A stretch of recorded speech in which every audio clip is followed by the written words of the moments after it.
kanilang performance sa Thailand. Ngayon, sa Ireland naman sila hinahangaan. Kilalanin natin ang Filipino performers na Tropical Kiss Band sa report ni Roderick Garcia.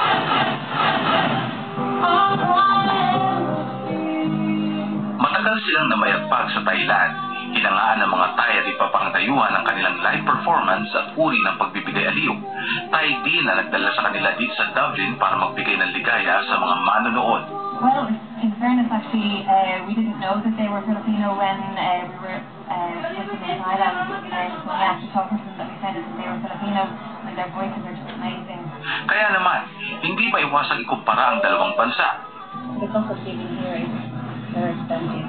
In Thailand, makakaya mo talaga lahat. 18 years. Staying for 18 years.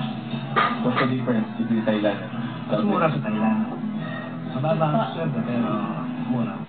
Kaiba man kumpara sa Thai audience, sinasalduhan naman ng Tropical Kiss Band ng Irish audience. They're very good listeners, no? Saka, we don't mind pag hindi sila nababalakpak at least, no? After the end of the night, bibigyan na sila ng tip. So, yun na yung maganda dun. And which is a bit important din.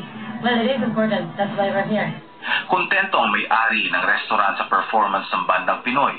Kontento rin daw ang mga nanonood kapag sila ang may performance. Para sa Balitang Europe, Roderick Garcia, Dublin, Ireland.